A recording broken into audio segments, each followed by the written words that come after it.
I don't know. That's what they keep telling people. When you give someone a chance, no, oh, this time it feels good at first. No, now so nice for like a week or two. Patterns in it done. The same patterns. At this time, it even worsens, it doubles. No, ajachuka. No, he wasn't like that at first. No, he wasn't like that at first. That very picture of Mwagala. But now God has helped you to akulaze the real colors. No, something change. No, that is him. That is him. Abantu babeera bali ku gundi clock yaabwe osimanya clock yaabwe bino ebyo ebyokuzaala bino clock yensi logical clock bino ebyensi ng'atunuulidde mikwano gyayo gyonna gifumbiddwa banandaba batya naputa n'alemerako n'agamba nedda abalala nga babeerayo nange kangume kitegeera kati nga recently yakubye ku mpewo nanyiiga nolwakala can't show my side like mbu nina omusajja yankwanye single father of 3 and yangamba mukazi wali jumpy but at first bwe yankwana that first month I said no, but then along the way because he was caring and we were meeting and he has potential financially okay ngenda okulaba nga oh he's a guy like so yangamba konti he wanted a hair so during what if kwa these days got him what is the messages and neragira ko just pana mugamba let's try it out. I think I don't know what happened, he no longer responds to my messages, rarely picks my calls. I was thinking what if it happens kale and then simanya bichina kiriza and then I get pregnant ne more hair ne bamubuza kompe oh how sure are you to ogenda mu obulenzi Banaffe abagoberera Beaver Organic and Natural Products mwebale kutambula naffe mwebale kwagala misomo gyaffe mwebale kwagala services zaffe tusinganibwa wano Mengo opposite ne Masengere oba Mengo opposite ne CBS ku luguudo oluyitibwa Hamokasa Road. Gwalina endwadde eno ekusumbuwa funa akaddo tukyalireko. Ffe tukola amajani agayitibwa gift green tea ganagayamba okukendeeza embuto ennene. Bantu bangi balina bw'oba oyagala okukendeeza olubuto jangu ku Beaver Organic ofune gift green tea ogatteko n'amajani agayitibwa acacia ne okula tea obikozesa okumala omwezi gumu tojja kusigaza buto ddene eryo ly'oyina. Tulina akadagala kaffe akayitibwa cough doctor eri abantu abatawanyizibwa ssenyiga bw'oba otawanyizibwa ekifuba nga kikulemeddeko otawanyizibwa ssenyiga akulemeddeko kozesa cough doctor. Nze Dr. Senjobe.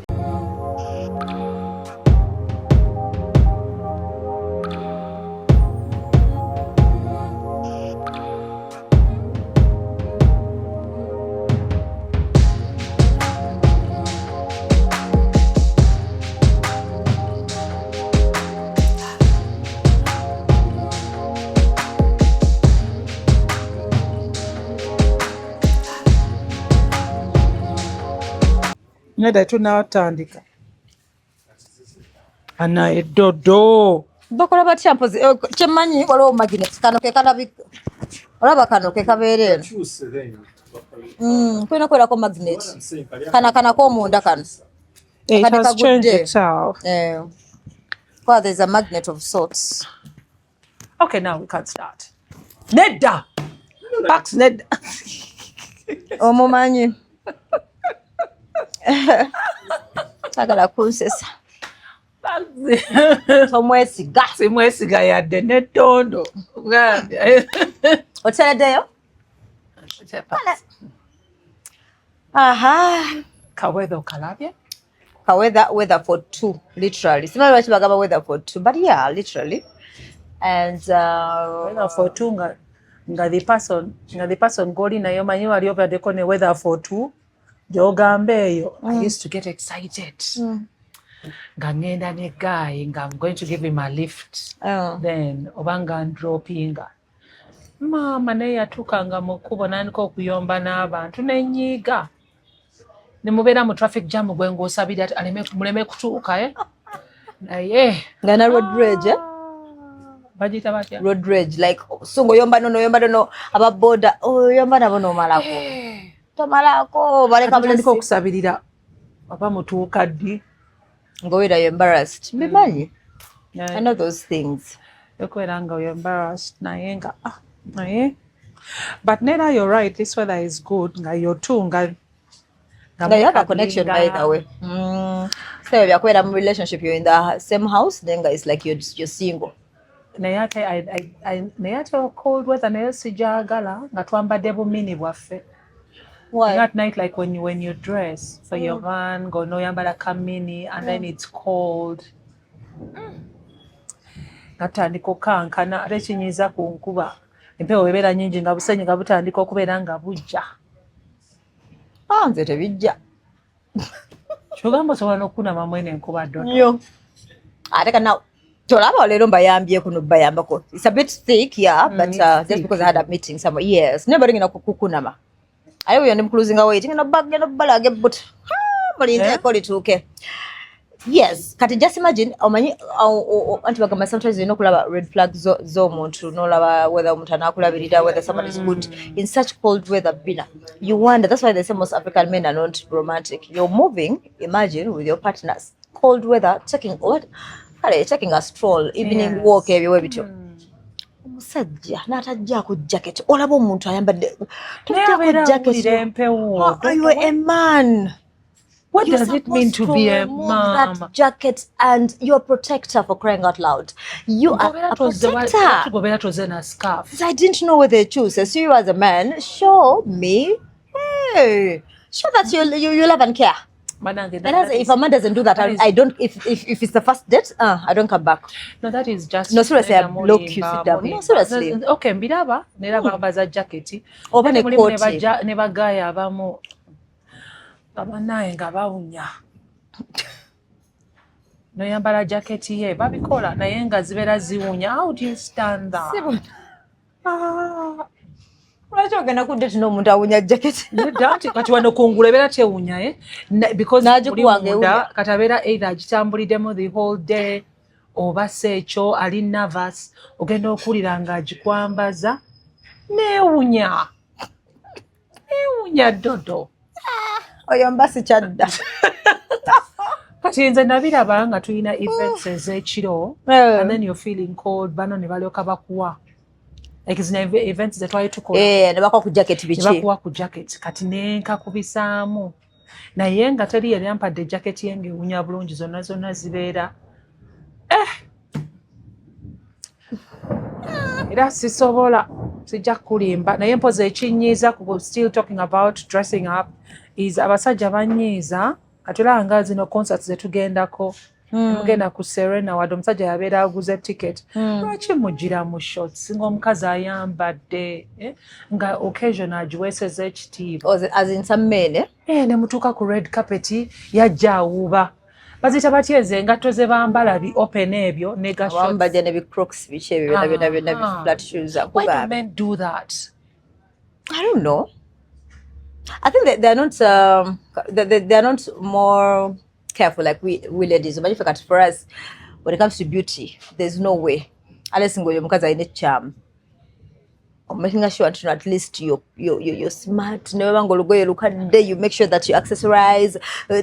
Era bw'olaba omukazi ng'afulumye nagala limanyo yeevaako tayagala mmanya because olaba ogenda n'olaba ate ne bagula high table ne bambala nga bwe baagala wadde bali ba ssente zaabwe waliwo omu gwe nagambako n'alyoka ŋŋamba mbu simanya ekiwale kyekyo yakigula wa miliyoni mmeka ebweru mbu it was a lot of pounds bina this is class ne mugamba class namunagaani tuze Serena, you don't come in shorts, yeah. And when ladies bayimirira ku gundi kyebakubya ebifaananyi ne bagayi nga bali bwe batyo linyiiza nze katulaba kati ng'ekirala kyena okay like lwakuba no kyali mwagala nnyo n'omuyimbi naye engeri oli gye yadazze nga representing the president ono n'alyoka ajja wadde oli mukyalawo n'oyambala nga bw'oyagadde ate naye ayinza okutandika engoye zange nazigula ziri expensive naye bambi tebijja aye naye n'amuwerekera mpaka ku stage n'awa ne speech nga munnanyumye bw'atyo mutegedde naye manyi tosobola kuteekayo kyano webale tosobola kuteekayo kikyo nga mwogerako nze nina olukusa okumwogerako but what was he thinking? But did you see how he dressed up? He turned up for the show. knowing the person are representing the president of the country. But the woman also has to take care of him. How much you say if you want to do that? That one is very stubborn. But then this is my man. No muleka. But do men know that Fuluma, they are representative of their families? They don't care. Most men don't care. As long as they can give you money. Era baba caring enyunga ebagamba just not the guy is a player. Yetega. Abasinga. Do waliwo ababeefaako. Yeah. Then abeefa Kenya bamba babera ba narcissists. Babera OCD. My dear. Eh? Yeah, but all of Abasaja birabirira. I say they are good men. They are nice. I know.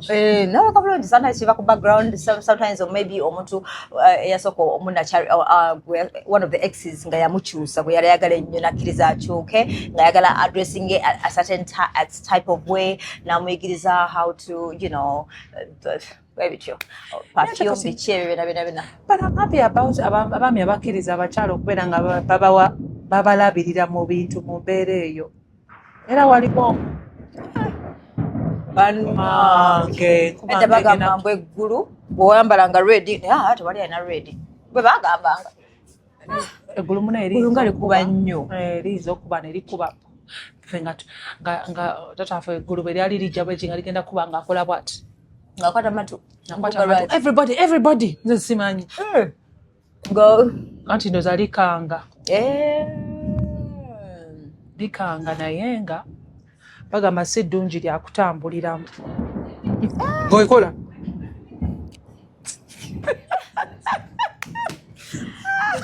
ekyo badde sikimanyi okujjako kye bangambako nti banno yinza okwekangira awo nenkutuka omutima. I was reading about kati mbwokwata kukutu ne bibula gwelinda ogenda kola kasakali kakola omanya kiri ekinene kijja waliwo ekijja ekirala ekyo kigenda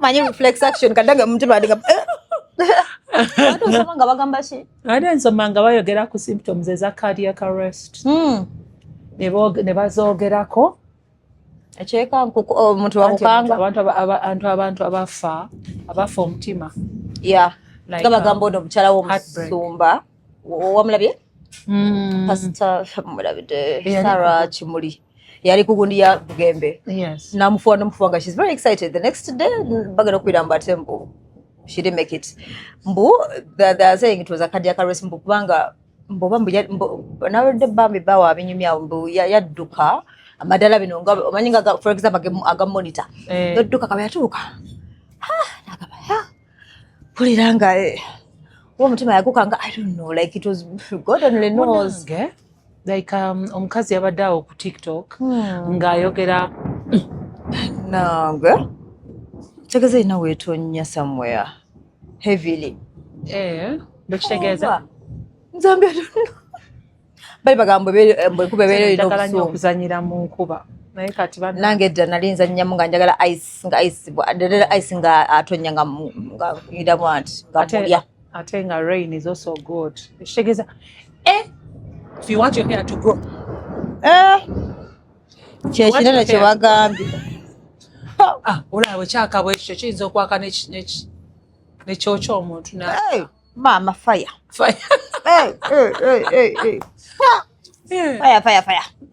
when you move in the rain yes it helps your hair grows to grow.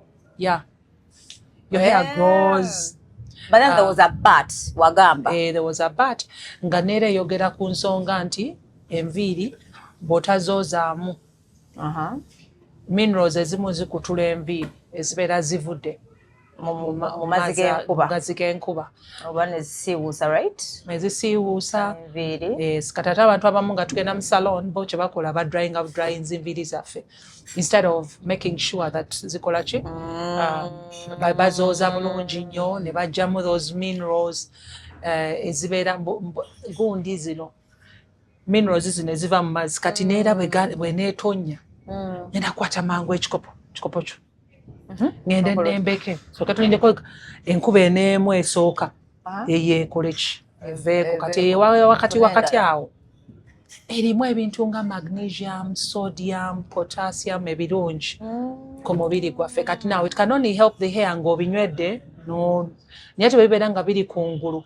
ate mwattu if it's too much ebikosa if it's excess moderate basically ekitegeeza abantu abagula supplements bandadde balembeka amazzi n'onywa bunywe to save money because this is God given medicine. The only problem is agasoka gabeera gaddugala naye ng'olina ensiri nnyingi oba nsiri oba bukibu nsiri otaddemu spray mu mbiri zo Saturday surprisingly, but I don't know I why. think it's Maybe the perfume I wore. no It's a bit floral. no it's ensiri wano zibeerawo naye ate Nga zikedde. zitukedde yes Pasi batera kola ki ku nsiri. There is something they said about mosquitoes. Not to what? Not to bite. Not to. There's something they said about mosquitoes nga ne kisubi mwali. Kisubi alabika naye agoba mosquitoes. Nade kugamba kya cardiac arrest. Symptoms ezanguama. Waliwo ekintu ekitufumita ene mabega. Then also bagamba lack of breath. Nobeera ngussa. Bino bye tutambula n'olinya amadaala biki. Nobeera ngussa nnyo. Ng'olinga fosinga omutima. Right? Yes. Then there is also the part of dizziness. Nacho balaga symptoms ezo. Cardiac arrest.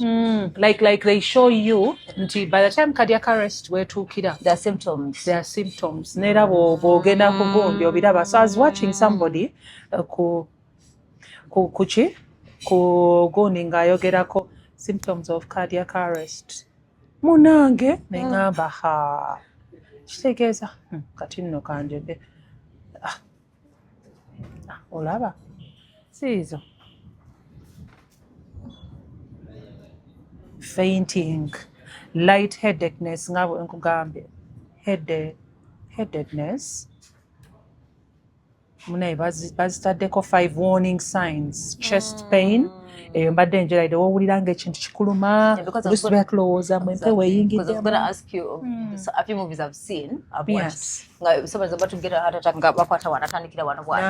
N'anyiga ogera n'agenda wansi. Then also have the discomfort, then feeling of a pounding heartbeat. Then there is also the heartbeat bajogeddeko. Then the wheezing. Ngolinga kapusi nga bana balina asthma. Obalaba abo engeri gye bassaamu. Watch out for those signs, yeah? Then near fainting n'owulira nga onaatera okufaintinga. Then ekirala kye bagambye wano kye ndaba is dizziness nga bwe nagambye.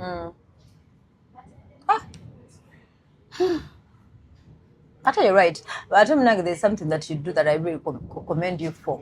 Wekebeza bambi. Konekebeza. Olaba nekati sinabagenda kwekebeza cervical cancer. I think I'm supposed to. But the fact that you told me perhaps me, Luma, nekati, it's in my head. I'm like, it will be a bit of... Kaba fe. Wanasema mukiranga twagala X1 obonga. N'omukubira oluyi. Wabadde wakasiri. Atako kako ndodo soko okole wasi. Eshegeza bano bagaya abatubiriza kuyaya. Akade kakasi. Sorry. Bila badala is the X1. Dodo. Akubira magazine no. Tukade nyizo kuba omutwe n'ogukulu. Akubira bya serious nga Maya abantu batwe bakola ki naye kandabe wano mosquitoes. Tuli kati mu mwezi gwa mosquitoes Dodo. Mosquitoes, yes. Always we are rampant. Kati ng'enkuba bw'etonya. Ekyo kitala muna ekigenda mukola buye liiso. Bouncing off. Okay. Abatatsokaaba. Munange. Mosquitoes walabye omusajja yakonfessize mu kyaki? Yakoze atyo. Owekabale. Aha, Ranga simwe. Kulegeriza banajunwa alokosoro. Yes. Mambi nagamba tibagamba Mukama asonyiwe ebibi byonna kibadde muli nga kimuluma. Yes. Nagamba munagenda emyaka 24. Mpulira. So recently nagenda mu lodge n'omukazi w'emyaka 45. Yes. Twamala okukola bye twakola simanyi kyaliwo ne mmutuga n'afa. No. Sorry. Don't too much like that. Omutuga n'afa. Annange ndimo. Aishan. Bina aliwana. Alwaya wangu. Naye munnange olaba. Okubyayo nnyo. Naye teziriimu musaayi. Kyakazi. Teziriimu musaayi. Zote zinaba kunnuma. Waliwo mosquitoes nga oli mu kifo nga naye teziruma. Kati nga ku IHK nzijukira Ian Clark era tugambye mosquitoes za IHK teziruma. I don't know baba kikola batya. Kyewuunyisa. I don't know whether baneera zikyaliyo. Simanyi. Nakola atya. Wamala okonfesiga bulungi ebikirulwa. Samunange ne bakuba Mwagala manyi munnange olina okulaba Mukama yeebazibwa Amina. Subanga lwaki tagenda bumusuba nafunamu nakuba essimu. Agamba tulina Dala wano walaba okonfesinga yatta omuntu. Kulira. Ne bamubaka. Kati ali mu kkomera. Social media bagamba yina emusumba nawulimba. Mukama asonyiwa munno naye nakwesiga n'agenda katutu n'agamba ndokose n'omuwayo bw'otyo. Abantu bagamba tufuna twagala nnyo bino byagamba no father. Bino tubaba abaana abo. Forgive father of sin ebyo nalako ne movies ebyo mbirabidde mu father tabako na kyayogera. Kwa ne face yo tagiraba.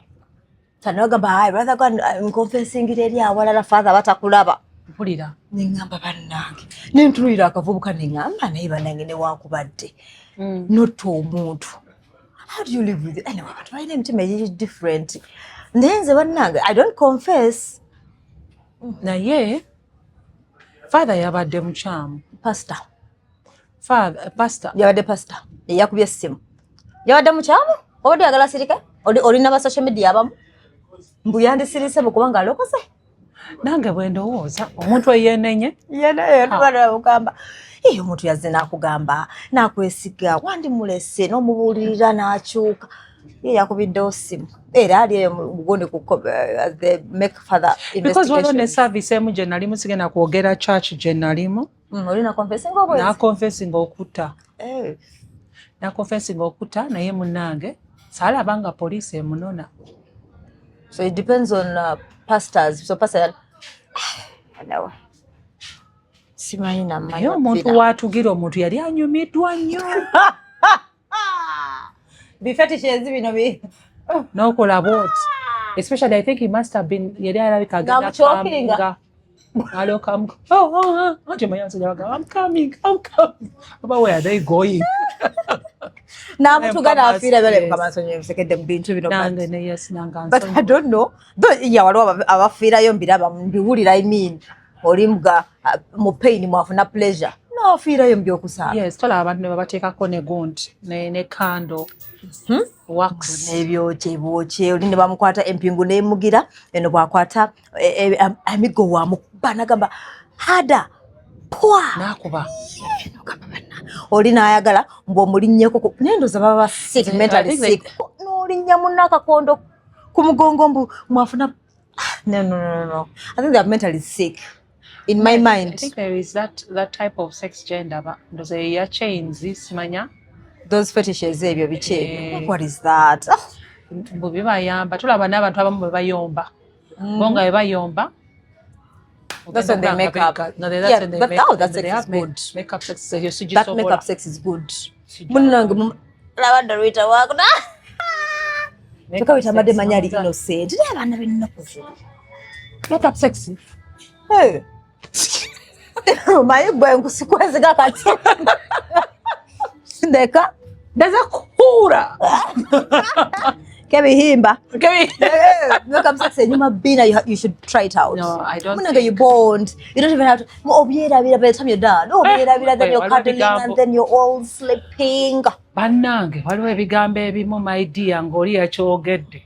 Nga togera musonyiwa? Ongamba ate makeup nga tugambye siwooma. agamba de nowadays busungu nze bwendowooza omuntu nakuba noja n'omusayire namala nagamba mbu I'm sorry, I love sorry, you. I'm love you. Then you make up. Yes, they do it. Najebali. Yes, ati mbolo mboli akuprovoking ngagala omukube. Mbate bota mukuba ngamba yato kya mwagala. Then I'm saying people are weird. Nga ye yagala omukube. Nera really weird. Yes, nga bota mukuba ngamba yato mwagala. Ne Pastor Grace achogerako yachogeddeko ku mbaga emu. Nagamba munaye abagundi abakuba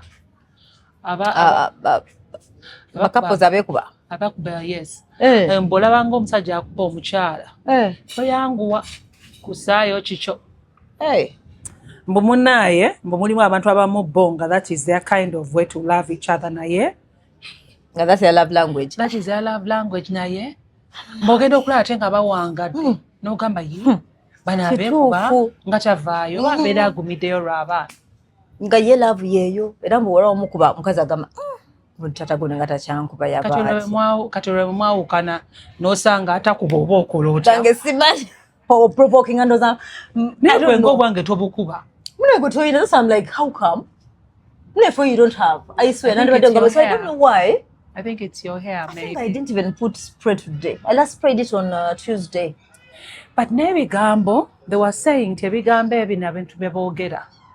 Like omuntu bw'akuvuma, it depends on bagamba nti ebigambo bino omuntu bw'akuvuma, like they're like a seed. Kati omuntu bw'akuvuma eba n'akudiscouraginga, you look at it as a seed. Kati gwe n'obeera nga ng'omutima gwo yefa. Then going okusalawo whether you can plant the seed mu soil wo, mu your fertile soil which is obulamu wo. Naye ate bw'oba tokyagala tochiteka mu bwongo obwo kati ekintu ekyo n'enkiyiga. That's why I always tell girls, like, don't wait for a man to praise you. Yes. You're beautiful, you have nice eyes, you have nice words. No, know who you are. Whether he praises you or not, it's okay. Otherwise, but narcissists, begenda okola ki, they'll make you feel small or widenga toto sana akugambe nokwagala nakuyamba biyambi olooze nti you're the most ugliest human being. Ate there's someone akufiirako nga you're someone's speck. Yes. Naye ng'oli ayina engeri gyaku feelings, man, there's a way they make you feel small. Nga you feel like you can't live without them, you can't breathe without them. They make you feel like that. I think that you can, but the time when you heal, my dear. Mane waliwo n'ebintu ebimu bye tukola n'ogamba nali kale nfaaki nga they were not. Thank you. Not worth it. Naye omanyi we should also learn to have mercy on ourselves.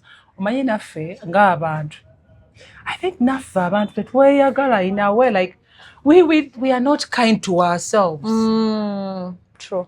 Tegerekese, like we are self-love, that self-love of kind at all to ourselves. Netwechawa noberanga mundango bwali wekibaddewo n'otayagala kulya omubiri n'okukosa ogenda okulanga n'omubiri kutandika communicating.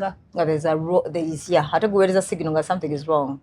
Then you look malnourished olyawo. Okubeera okaabira ngate yali mu kulya agejja bugejja. But no, we are different in grieving. When you been wala omuntu kwa no social media mbala bawe, sometimes wala omuntu nga mugumu. Nati bagamna wala abantu abagumu. Otaka, if you don't let it out, chikukosa. In a like ogenda kula no but she was here dancing. We're going to like after a few months we were there's depression all over inside you, but you don't want to let it out. Yes. Yeah. It's like you don't have to fall. Your tena kulagansi banange ebitu biganye, though we are different, wala bigana for real then you try to fight it. But I always encourage people. Newe bangoli musajja bebagamba musajja tayina kaba. Trust me, believe me, you trust me, cry. Ojako obilizinzeko kantu katono nnyo. Tochirwako nnyo nesi byangu. Mufayina kaba kumala bbanga kisinzi. Kisinzira bina. Waliwo kati omuntu akugamba it's been 10 years I've never moved on. And you're like, what? Nagamba yes. Olinga yogera kunzi. Yes. Me, I moved on. I think you moved on. Yours is different. Ebirala bidala. But I moved on ngabali sad. Ngabali even hate me. Waliwo knowing I've never moved on, got in another relationship, but they're still stuck. waliwo oli nga ye gye bali nga fine oli yagenda bagenda but oli yasigala ku mutima gwe ng'agenda kukola kyekyenjawulo oba he moved on with someone else naye nga ate faults zikyali ewooli naye nga yagenda kukola kyekyo kyataakola luli. I don't know, that's what they keep telling people. Munange, you give someone a chance, knows this time it feels good at first.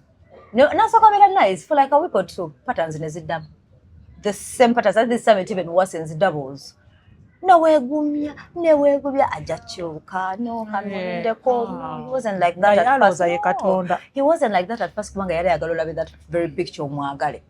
But now God has helped you to akulaze the real colors. No gamba something change. No, that is him. Nangena chike nangaba that is him. Kwanga nkubulira. Ondo abantu babera bali ku gondi.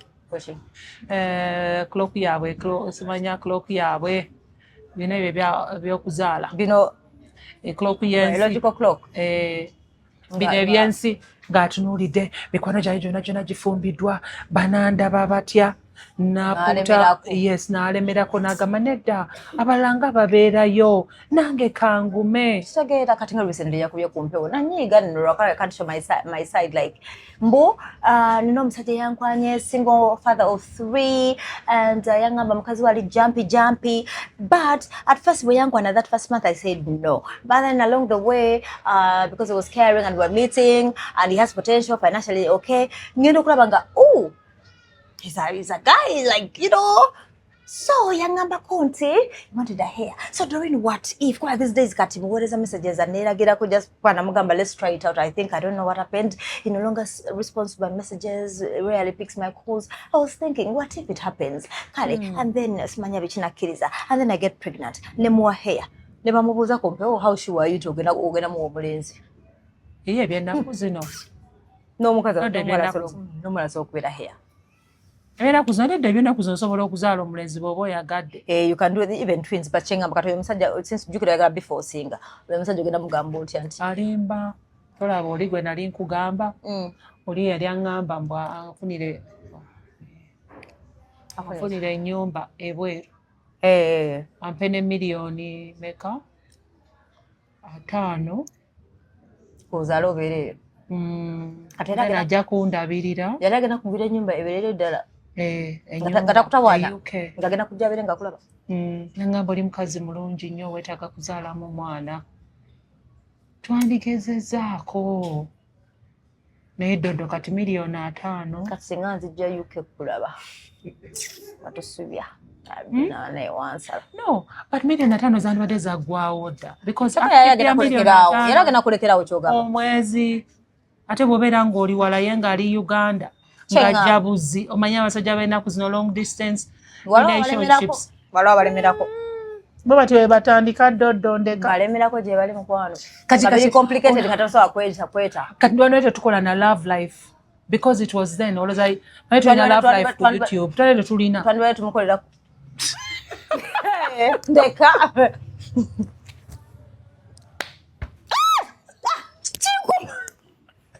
Chikubiramu. Ate kizibu tebukyawo. Zizo. Lero nogamba kubiramu. Kubira yo kuba. Bukyanga okunama. Mwana gwe nasinga okukunama sya. Kale lagira ekisambi maama abayina ennugu be bamanyi ekisambi kikino. Ate clear. Si kyero nnyo, si kitugavu nnyo kya chocolate. So mujja kuba bulungi. Dodo, would you travel? Nabeera nga buli ssaawa upkeep akuwa miliyoni 5. Ate ebweru that is very good money. Mwezi akuweza upkeep kwa mitwalo 5. Miliyoni 5. N'ennyumba nga eri eyo. Nobeerayo eyo, then ofuna omulimu ne weeyiiya. Naye babeera bagenderera ki anyway. Eyo ŋŋendayo nga mmanyi nti nno. Why do they do those? Eno siinayo yadde family yadde. Bakubeera tagenda kuwasa. Waliwo abawasa munanga akomyewo n'akukubira n'akwanjula n'akuzaayo. Ye bali abasajja mukwano. I'm serious, Bina. Waliwo abali serious, Bina tuleke mateggwe. Because me, what I have a feeling. No, I have a feeling. I think the people, they look at you. Nayagala kulemesa akatale. and then go through. And so anyway, but me, I have a feeling, I That is think selfish. it's not like too much love because That is too much love. When, especially when we've been dating for long. Kati mbuyo ayagala omuzaalamu. Lindo zakano mwana tayagala. Zendo zalo linga tumwana tayagala yenga ayagala mbeda okwa nga ruya yako okuzaala. Like naturally us abachala when we give birth the love is transferred to the kid. Talking about even, do you know it's breastfeeding month. I was at Naguru. Kati ndeba ndabanya abakazi nga bakola bati. Ebanyenya amabere. Bagaba mbusimanya amataga bagagira. Gabera gakola ki? Nga wabayo. Amataga bagayika. Mbugaba manji ngagayika ngayagala amalegano amuzeero. Then atagabamu waba mwana mulese wakane gatandika okutonya mbu mwana simanya either abaka abo benjala. Bidi awo nabulirako gabagamba. Nagamba sagala gayitemu mu blouse kati nga bwogambye ekyo ekira neryoka ngamba nembuuza abakyala abo ab'Enagulu nembabuuza wama abaami mubayonsa baseka nembabuuza wama kituufu abaami bo bawomerwa amabeere ag'abaana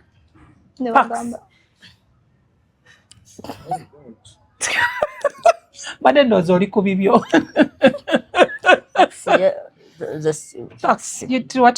olaba ne haga yakugamba tayagala haga tayagala kuffe naye I think yagamba neko litayagala mama nakugamba kadolingo ku chest mbuwayi nengamba neyimuka kati mukola mutya gwe gwawo kakuba n'ensiri endala kiziza saidi zange munange. So then I told the woman nagamba anzo wange yali agagana netukkaanya nemugamba agana mataga g'abaana bwetutayonsa mwana wange omwana agenda kuvaamu alwale ayita ojja kusula ku kitanda nze nja okusula ku kitanda omulala n'agamba omu yawalaza empaka ye n'agayonka mbu yaddukana ndeka n'agavaako sabami abali abawomerwa amata ago mbu ate mbu bwe baganywa like tegatestinga this real milk gali bata salty simanyi gatestinga but they said gatestinga funny. Then the others were saying nembagamba naye lwaki ate abasajja bagamba muwunya amabeere nga mumaze okuzaala nagamba abo bateeyonja bunze bwembeera nga mbuye n'agamba nti yetakkiriza mata kustaininga ngoyere ate amala n'asookinga engoye ze z'abeera ayambadde n'asookinga ate abamu basookinga engoye z'abaana ne basookingiramu n'ezaabwe ate manye kati nga kaleesu buno bwe bambala n'abigata ne by'abaana n'otandika okubyoza bwe bamu ate ogenda okulaba ng'omwana akola ki nga mubeeramu olwo olusu naye gamba n'obigwira n'otekamu n'amasati g'omusajja ng'agenda awunya olusu lw'omu olemwa. So munange, but they were interesting stories, and then I got to know mothers feed for 2 years. They're supposed to. They feed for 2 years, but they said na googling and bagamba 6 months. Yeah, 6 months is okay. Omwana bafunye nutrients ezisinga mu mabeere. 1 year is very spectacular, but 2 years mbanda you overextend it. Naye abazadde b'ennaku zino, as you see ndoze ennaku zino sibimanye bibice byakoze ne bapampinga 1 month ebamala. Ne batandika okukola ebyo ne bagapampinga. They no longer do that for long. Ogateeka mu fridge naye ate the temperature, because nali njogera n'aba ata breastfeeding what? A company. Eyamba bana abalina babambi abazaala abaana premature. What you told me you're a preemie. I am 7 months. Kati kitegeeza maama w'okuyonsa lwali lutalo. I think so. Oba nange bakuuma ba mamange yakuwa ku mata gange n'onywa. Brush. I don't know. It was 7 months. Yeah. Ata boche bakola. They look for mothers who are volunteering okubeera nga bakola kino bantu nga bakubambya bamaama abo bu premium bone babuwa amata. Yes. So naye so osanga nga nabo bebanyemeza about the temperature. So for those that abaga expressing olina okumakinga sure nti ogatereka ne gabeera mu temperature ennungi because gamala ne gafa ne gatayamba mwana. So sekeza bana ba pumping nga ayagala gaberewo for like 2-3 days oba okola cham, right?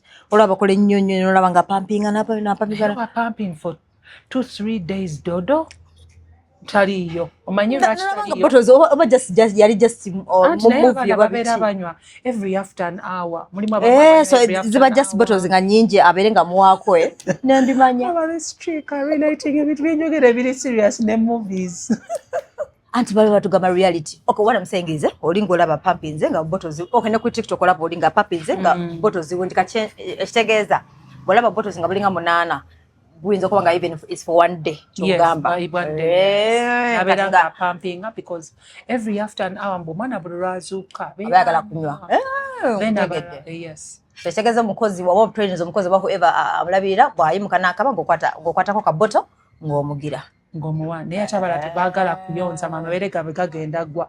That thing is not true. Singa amabeere gaali gagwa lwa kuyonza agange tegandi good because agange tegayonsangako naye gaagwa kati kiki ekibeera kigasuula teri musajja yali agayonseeko ate omusajja mwana ate omwana abeera gento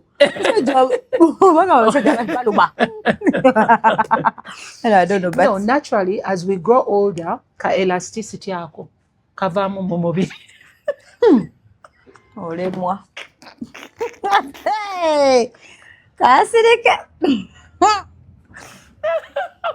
We're talking about breastfeeding and I'm encouraging women to breastfeed because the woman akola cha babere gagenda gwa regardless. Naye ate ekyanewuunyisa there are those people that have little boobs munange nga gafuna amata true kate gafuna amata naye ng'ate butini ne bugwa kuli bwe buti nakugamba nyonsa true nga wa 6 months nomugamba amata gajja n'agamba ye namugamba gajja gatya nakunyigira nako ng'olaba bufuumuka waliwo gwe nalaba ng'anyiga bw'ati nga bufuumuka bwe bati munaye bagaba mangi nnyo naye ate omanyi ne mbabuuza mukikola mutya ne baŋŋamba obusera mara kwangu nendyoka nkujjukira mara kwangu mara kwangu ebyabalugwala anali mu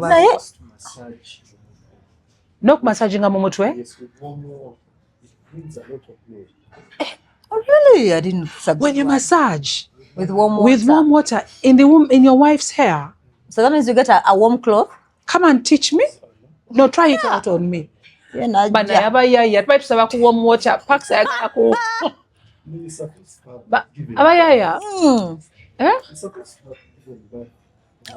so kozala pakisa kwe massage yo ku mutwe oyagala ngiramu ebyokuzaala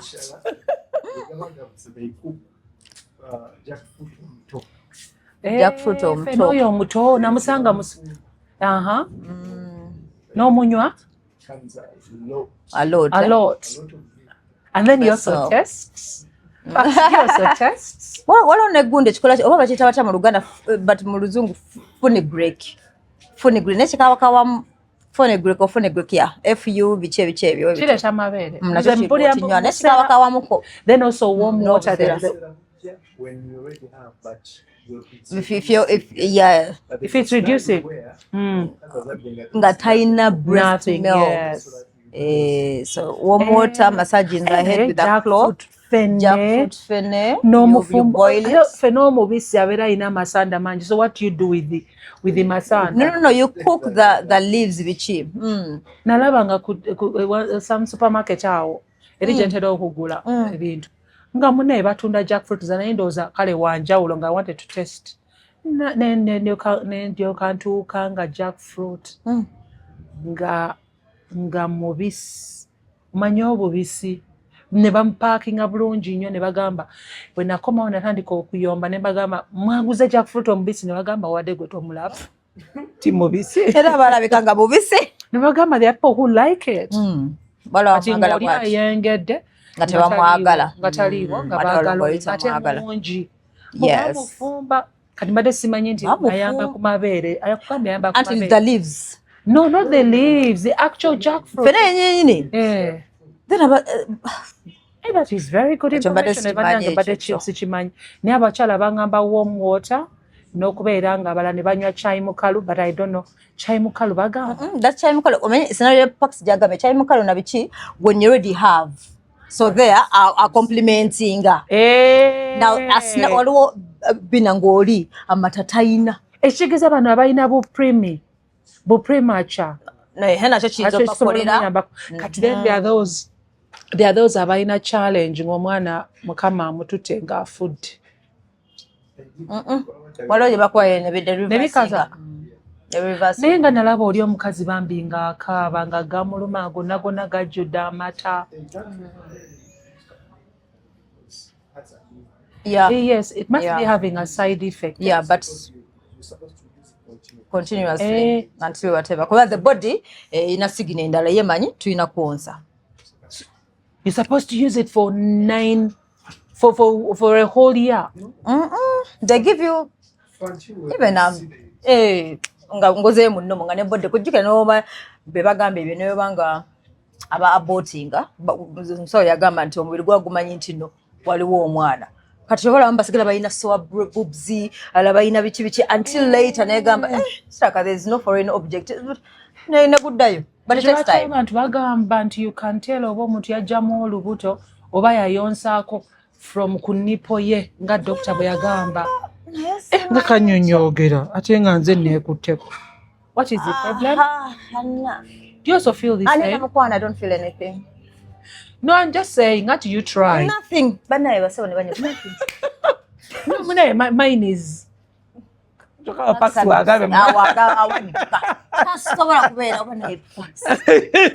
Kale banaye twagambye abantu ba mosquitoes kankole mosquitoes bagambye lemon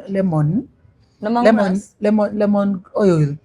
Lemon oil? Ndoza bamuja mu lemon grass, yes. With the smell of mosquitoes byetayagala. Naye I think we'll do it some other time. Atukozeeko. It's lip sprays. Eucalyptus kekana kagundi akakomera. Kakomera nenga kaleeta ensiri bannange. Ne lemongrass mulaba wano. What smells do mosquitoes hate? Hate. Wampako repellent ini simanyi ekiro oba naye mukanga nga emblock nze enyindo. Yes, a blocking. Nani manyi simene ngamba. Abantu wali olina ogijjako girekako like for an hour. N'ogijjako. Naye nze kyemmanyi Dodo nti no bagamba hani beerabidde like there is that cloves nazo zigoba ensiri. Then there is ate ekirala kye bagamba nga okola oba ekyovu mu gundi. Eno aba omo bandituwadde akalango. Tuyoge tubalangire. Naye nabisomako. Cloves, madesimanyi cloves. Nabisomako mwattu. Nabyo nga biyamba n'okateeka simanya somewhere. Oba n'oteeka ku lemon kwennyini. Naye nja kuba tubyogerako some other time. Yes. Nga nkoze a bit of nga ngeze mu notes zange n'enkebera. Bino ngambe waliwo azirise ngenda munoonyaako ku social media okwo. Azirise? Ngambe waliwo azirise. Ani azirise? Mawali takkiriza mbu basobola mu kuba embaga. Naye abantu munaye balowooza. There is something I read about mistakes. Yes, we make mistakes. Naye ate kati we make mistakes in life. Now, as we grow older, we make mistakes. Naye abantu abasinga babeera bakyazirowoozaako paka, yet God has given them another chance to change them. So, like when I make a mistake, like yesterday, mukama nansaasira n'enzuukuka enkya. It's a new day. In fact, today, mukama nansaasira n'enzuukuka. Then I start bettering myself. Naye omuntu adazirise lwaki owakana packs? Nange sibitegedda nga nalwazirise ngenda munoonye ku internet. Abadde agenda zikale bamubaka. Agambe muze ndabye wali mbw azirise kuba batakikiriza.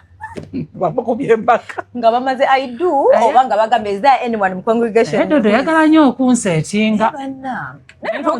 Nze jaso ngambye olwazirise ngenda muno. azirise omulala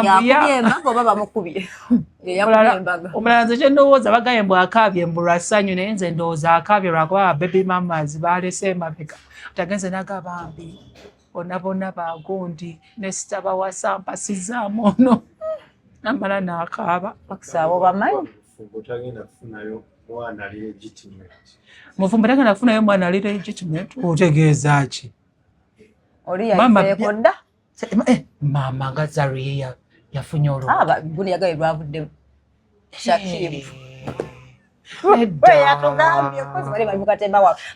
Zaria yagamba ye tajja kuddamu kusitula lubuto kwa they whatever yakola biki byerabidde balina sente surrogate waliwo n'omulala Zero ajja kukozesa surrogate parent n'omusumba kigambibwa mu mukyala we takyatambula naye mbu naye ali lubuto nange baŋŋambye nange wanaatambula tomanya mbu luyinza okufuluma omusumba awaawo mulira off air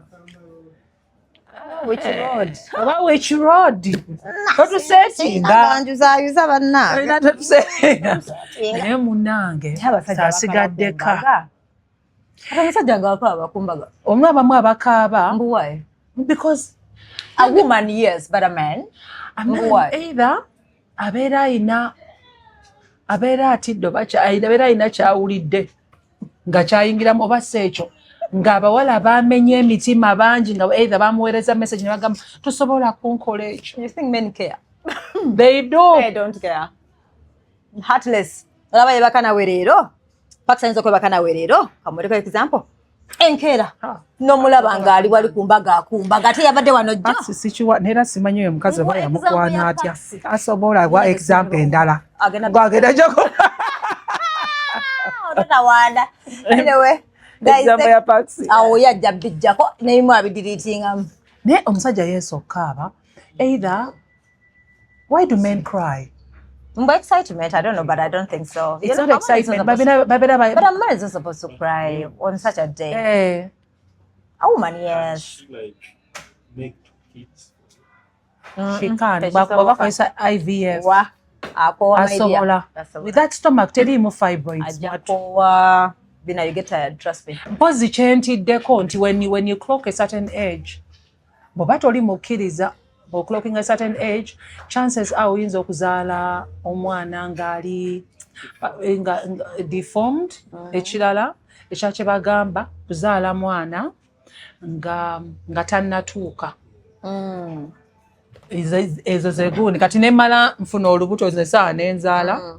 Mukama ansaasira busaasizi kumpa omwana nga talina kizibu naye abasinga babeera bafuna nga cerebral palsy tugamba mbu gwagenda ozaala era we cancel in Jesus' name bwanamuzaala ne bagamba babina babyogera olaba batwetikka